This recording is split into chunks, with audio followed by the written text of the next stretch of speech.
Pak, apa itu bisa dikatakan Pak untuk 3 kali menang pemilu koalisi abadi Pak? Insya Allah nggak ada yang abadi di politik.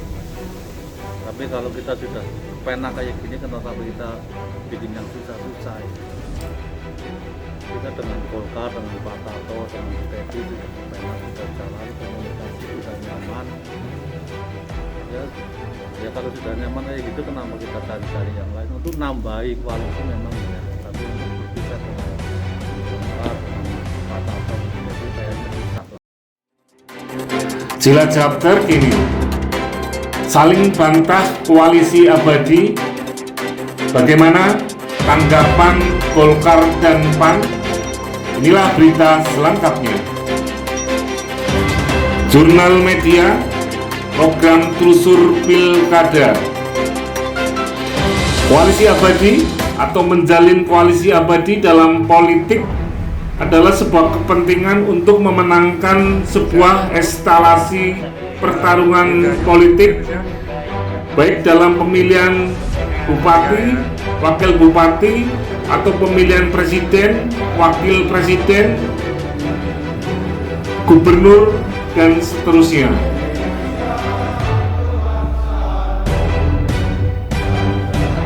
Ekanto Wahyuni Santoso, Wakil Ketua MPO DPD Golkar Kabupaten Cilacap, dalam rilis di salah satu media mengatakan tidak ada koalisi abadi. Yang ada adalah kepentingan untuk masyarakat Kabupaten Cilacap. Dalam perayaan HUT PAN ke-23, Golkar dan PAN bersanding mesra karena dalam pemilihan Bupati dan Wakil Bupati Kabupaten Cilacap, Golkar dan PAN beberapa kali memenangkan konstelasi politik di Kabupaten Cilacap. Ini adalah pidato politik Cindy Sakir, Ketua DPD Golkar Kabupaten Cilacap. Yang pertama, saya ingin ucapkan selamat hari ulang tahun untuk Partai Amanat Nasional. Semoga di usia yang ke-23 ini PAN bisa semakin mendewasakan diri bersama-sama dengan seluruh elemen Kabupaten Cilacap untuk bisa membangun Cilacap, menguatkan kembali bangun desa, dan juga bisa mengembangkan semangat demokrasi supaya betul-betul apa yang menjadi tujuan dari Kabupaten Cilacap bisa tercapai. Dan PAN bagi Partai Golkar sebagai saudara. Karena apa? Karena memang dalam perjalanan politik kita semua, Partai Amanat Nasional itu sangat setia bersama-sama, menyumbangkan pikiran, berdialektika. Apalagi Pak Hanafi itu dia kanca dolan dengan saya di DPRD, juga kanca padu. Karena memang beliau itu senior sebenarnya. Beliau itu jadi dewan lebih lama dan juga cukup mewarnai. Kalau saya lihat itu Pak Hanafi itu memang sering bermain di belakang layar. Saya banyak belajar dari beliau, dan teman-teman PAN juga cukup diskusinya itu cukup baik. Dan apalagi komitmen-komitmen yang dibangun itu antara Golkar dengan PAN, alhamdulillah sampai hari ini belum ada yang tercederai, dan mudah-mudahan tidak ada. Ini momen yang istimewa sebenarnya. Kita satu-satunya partai politik yang diundang dalam acara tasyakuran PAN. Karena memang kedekatan ini bukan hanya kedekatan secara politis, tapi juga kedekatan personal. Dan Partai Amanat Nasional sekali lagi menunjukkan eksistensinya. Dan jangan khawatir Pak Hanafi, Partai Golkar itu juga sudah terbiasa melahirkan partai-partai baru, Pak. Ya, Partai Golkar itu melahirkan Gerindra, melahirkan Nasdem, melahirkan Hanura, tapi sampai ini tetap teguh berdiri. Dan insya Allah PAN juga akan seperti itu, Pak. Karena apa? Karena memang Golkar kemudian PAN itu gudangnya para pemikir, gudangnya para konseptor. Jadi ketika kadang berbeda pendapat dan merasa punya power, ya udahlah saya bikin kanal sendiri aja, saya bikin kendaraan sendiri. Cuma memang semuanya harus kembali lagi bahwa kita semua sebagai putra daerah Cilacap dengan berbagai warna, berbagai latar belakang harus kembali. Dan saya yakin PAN ini dengan usianya 23 sudah sangat dewasa dan sudah terbiasa dalam hidup politik, dialektika politik, dan kemudian juga naik turunnya tensi politik di Cilacap itu PAN juga sangat luar biasa. Apalagi anak mudanya masih Pak Hanafi dan sekjennya Mas Rohmat, ini kan kombinasi antara tua muda yang sangat luar biasa. Tapi hobinya beda ya Mas Rohmat? Hobinya beda ya? Iya, jadi memang karena kalau kita lihat memang susunan, saya dapat bocorannya sedikit, susunan pengurusnya PAN ini cukup luar biasa, berbagai elemen kalangan senior, kalangan milenial semuanya dirangkul, dan juga elemen tidak hanya Muhammadiyah tapi juga NU juga ada, kemudian dari Salafiyah yang mungkin juga ada. Nah ini semuanya bahu-membahu dalam satu kerangka. Dan kalau kita lihat memang perjalanan PAN selama ini, kita flashback, itu cukup luar biasa prestasinya, karena memang di Cilacap dari kemudian tahun 99, 2004 kemudian sampai saat ini ya naik turun partai politik itu pasti ya, Partai Golkar pun mengalami hal yang sama. Tapi saya yakin si media Pak Hanafi nanti bahaya ini, nanti kalau keluar nanti Pak Karyo nanti bingung kok saya belum dipanggil sama Pak Hanafi kayak gitu.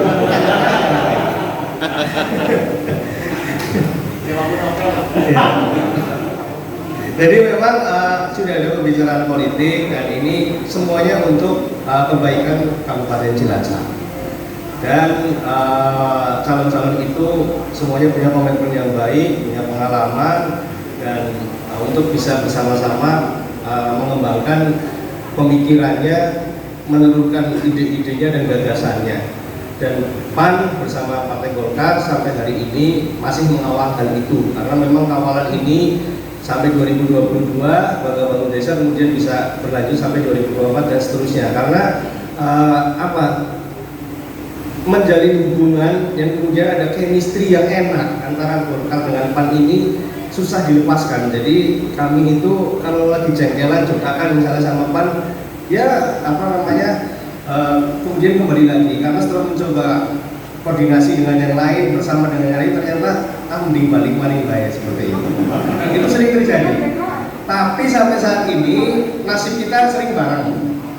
Di DPRD Golkar sama PAN itu maju ya maju bareng, dapat jatah AKD ketua komisi ya bareng, digunduli bareng-bareng ya wis tahu. Nggih Pak Hanafi nggih. Golkar sama PAN dua partai yang tidak mendapat porsi di DPRD pernah. Nah, maka kami berharap dengan kerjasama ini nanti ke depan bisa diperbaiki. Dan apalagi sumbangsih PAN melalui wakil-wakilnya yang ada di DPRD cukup luar biasa, dan kebetulan kami sebagai pimpinan DPRD saat ini cukup baik dan sangat konstruktif ide-ide yang disampaikan. Mas Rohmat ada di Komisi B, Mas Imam ada di Komisi A, kemudian Mas Nasori ada di Komisi D. Ini cukup baik, cukup memberikan masukan ide dan gagasannya dalam pembangunan Kabupaten Cilacap di masing-masing leading sektornya, komisinya masing-masing.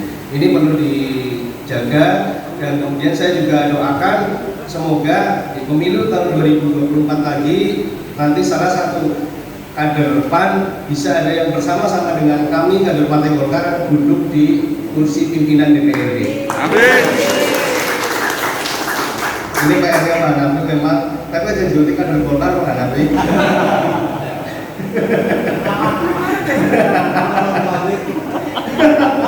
Kurang panik ya.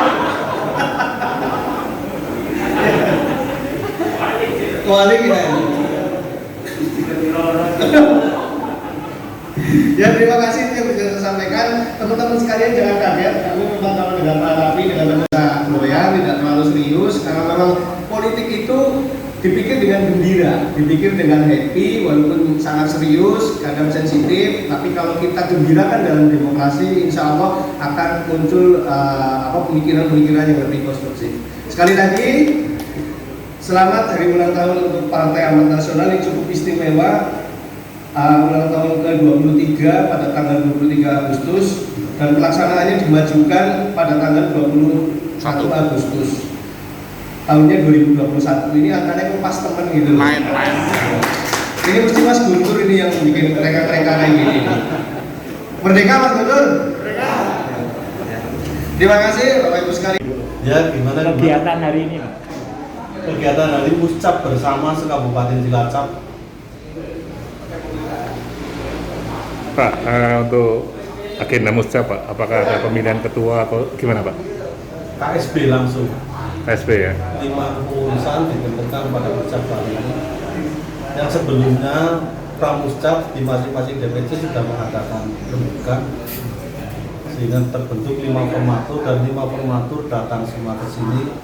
Di sini nanti penetapan oleh wilayah karena Muscap kewenangannya ada di wilayah. Pak, tamu spesial hari ini adalah Golkar Pak. Bisa disampaikan Pak, kenapa hanya Golkar atau gimana Pak? Ya karena kita sudah membangun komitmen bersama untuk 2024 sehingga agar terjaga komitmen itu kita selalu bersama-sama. Karena Pak Menteri ada 4 partai politik Pak, ada PKB dan Demokrat Pak. Apakah hari ini tidak diundang atau gimana Pak? Kita terbentur masalah prokes. Undangan kita dibatasi 50 sehingga kita tidak bisa mengundang semua. Bahkan internal kepengurusan di DPD PAN saja nggak bisa diundang semua. Karena ketentuan cuma dapat 50 Ya. peserta. Ya, berarti Harapan PAN ke depan. Nih, Harapan PAN ke depan. mudah-mudahan kita akan mengembalikan kursi yang kemarin hilang bahkan tambah sehingga kita bisa mengusung sehingga pergini kita dengan calon bupati dan teman-teman partai bisa lebih kuat lagi untuk mengusung 2024 pilkadanya. ya Pak Sindi. Ya.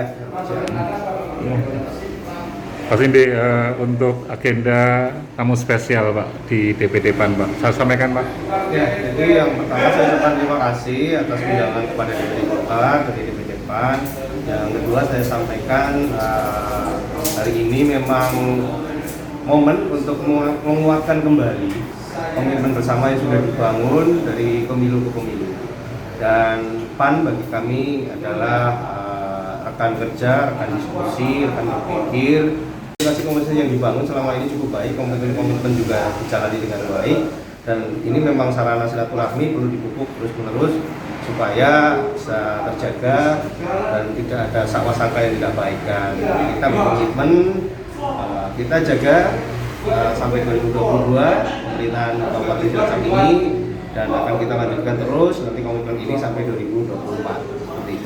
Apa ada Pak hitam di atas putih ketika PAN dan Golkar menjadi teman koalisi yang paling baik Pak di Kabupaten Cilacap? Sebenarnya hitam di atas putih itu pada saat pilkada saja, tapi kalau untuk keseharian lebih kepada kesepahaman sebenarnya. Bagaimana ini Cilacap bisa diarahkan supaya lebih baik, pemikiran-pemikiran beliau ini kan jauh lebih senior dari kami, tapi dari usia, pengalaman, dan ini memang cukup nyaman. Jadi saya pikir hitam di atas putih seperti itu seperti tidak ubahnya hanya sekedar administratif saja. Yang penting adalah pemikirannya itu satu frekuensi, satu visi, satu misi, satu ide, satu gagasan.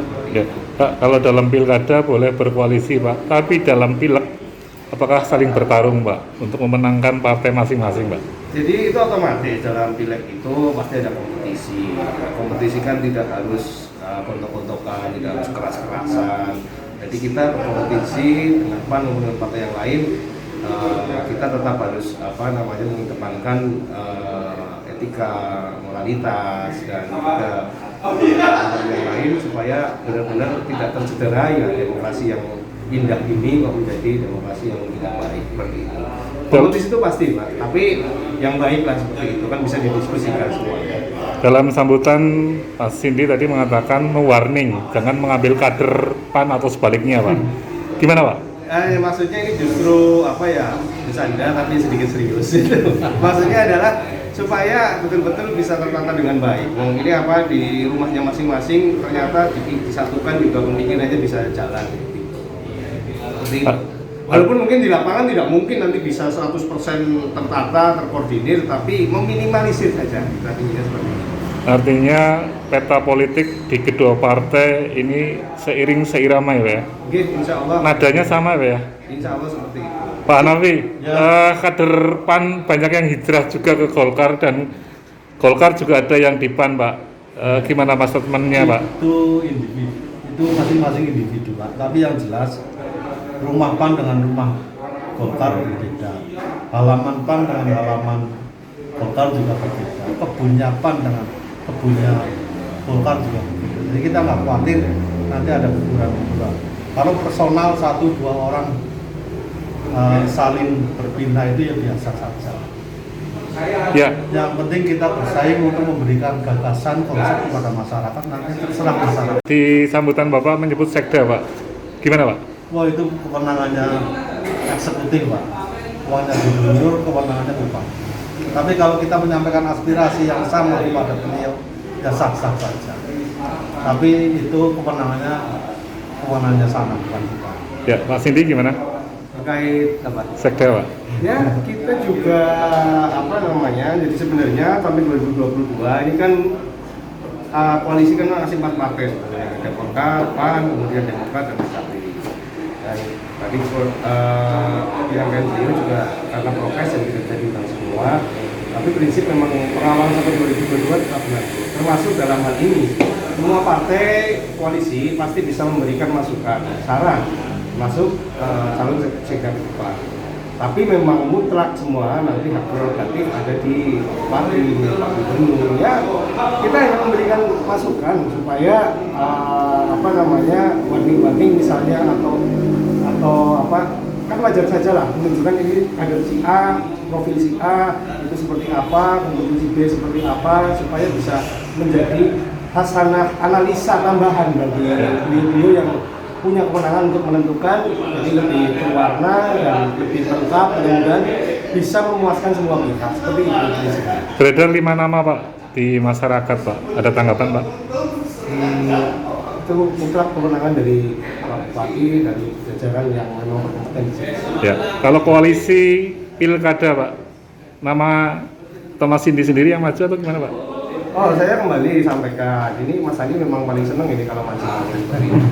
Jadi Mancing di air keruh ya. saya jawabnya akan tetap sama. Saya bekerja sebagai ketua partai, sebagai wakil ketua DPRD bersama dengan partai lain untuk bagaimana membantu masyarakat saat ini keluar dari pandemi.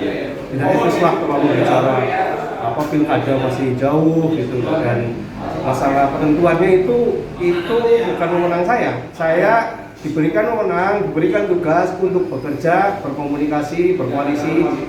Keputusan semuanya ada di pemerintah pusat. Ya, PAN gimana? Ya, Untuk pilkada? Nama? jauh kita masih konsentrasi untuk menangani COVID.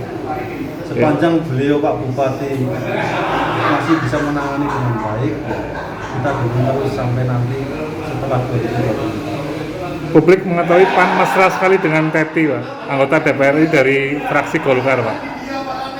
Gimana, Pak, tanggapannya, Pak? Kita semua mesra, Pak. Tapi yang paling besar memang dengan Teti. Paling mesra ya? Ini kader Golkar, Pak, mesra sekali dengan kader PAN, Pak. Gimana, Pak? Ya berarti artinya beliau potensi itu bisa diterima banyak pihak, dan saya yakin kemesraan ini didasari oleh semangat bersama-sama membangun Cilacap. Itu yang perlu dipegang oleh kita semua. Bukan ketakutan kader terbaik Golkar diambil PAN atau sebaliknya, Pak? Insya Allah sih. Tidak ya? Oke, Pak, terima kasih, Pak Jurnal, Pak. Saat dijumpai jurnal media, Ketua DPD PAN Kabupaten Cilacap, Haji Muhammad Hanafi, di saat vaksin kemarin, dosis kedua PAN Partai Amanat merapat ke Nasional pemerintah, Pak. mengatakan di DPP, di DPW, dan di DPD, Pak. Implementasinya, Pak? Nggak pernah kita merapat ke pemerintah, Pak. Hasil Rakernas kemarin, Pak? Ya, karena kita Rakernas nasional. Ya. Ya itu DPP, Pak, saya nggak begituan. Artinya ke bawah, Pak, ya? Ke bahwa kita memang sudah merapat dengan pemerintah sejak lama. Oke. Artinya koalisi yang ada dengan Pak Tato karena PAN menang ya Pak ya? Ya, Dengan Golkar dan partai PKB dan PAN Pak, Demokrat Pak ya? ya. Pak, apa itu bisa dikatakan Pak untuk 3 kali menang pemilu koalisi abadi Pak? Insya Allah nggak ada yang abadi di politik, Mas. Tapi kalau kita sudah pena kayak gini, kenapa kita bikin yang susah-susah ya? Kita dengan Golkar, dengan Pak Tato, dengan Bu Teti sudah kepenak, kita jalan, komunikasi sudah nyaman. Ya kalau sudah nyaman kayak gitu, kenapa kita cari-cari yang lain? Untuk nambahi koalisi memang iya, tapi untuk berpisah dengan Golkar, dengan Pak Tato, Bu Teti kayaknya susah lah. Ya. Terus kadung nyaman lah. MPO Golkar Ekanto kemarin mengatakan membantah Pak koalisi abadi Pak. Tanggapan Pak? Ya sama Pak. Saya juga nggak ada, kita juga nggak ada koalisi abadi. Andekan di Ya. 2024 suara PAN di atas rata-rata, misalnya 7 dan lain-lain begitu. Bukan andekan memang tujuan Oh iya, kita, Pak. misalnya 7. Terus Tujuan komentar kita. jenengan gimana? Ya memang itu target kita Pak. 7. Ya. Berarti nanti bisa ngusung sendiri atau berkoalisi Yang dengan partai lain. meskipun kita dapat 12 umpamanya dapat ngusung sendiri, kita tetap butuh teman. Begitu ya. Nggak akan kuat kita sendirian. Artinya koalisi itu tetap berjalan Pak ya? Yang Insya ada Allah, sekarang insya atau Allah. koalisi baru Pak? Kayaknya kalau kita berpisah dengan Golkar, dengan Pak Teti, Pak Tato, Bu Teti kayaknya susah. Karena sudah terjantung nyaman, sudah kadung nyaman, kadung berjalan dengan baik, saling mengisi. Dan yang kita perjuangkan bersama-sama menjadi lebih ringan ya kayaknya jalan terus Pak. Artinya kalau Golkar, Potensi untuk berpisah kayaknya Sangat kecil sekali kecil ya. Tapi kalau misalnya ada instruksi dari atas bergandeng dengan partai A, partai B, partai C, bagaimana? Dalam rakernas kemarin DPP PAN menyatakan bahwa aspirasi untuk pilkada, acuan pertama adalah masyarakat, aspirasi dari pengurus kita yang ada di daerah. So, Itu acuan pertama. ya. Berarti tidak tergantung kepada keputusan Tidak. DPP ya. Tidak. Karena komunikasi di bawah dengan masyarakat luas, dengan elit-elit politik partai yang lain juga dilakukan oleh DPD, bukan dilakukan oleh antar DPD. artinya kenyamanan ini sudah sangat nyaman oleh PAN Pak ya? Insya Allah Pak. Oke Pak, terima kasih Pak. Terima Di- Pak. Sony Arianto, tim liputan Jurnal Media, telusur Pilkada Jaga Indonesia, pelaku-pelaku bangun desa.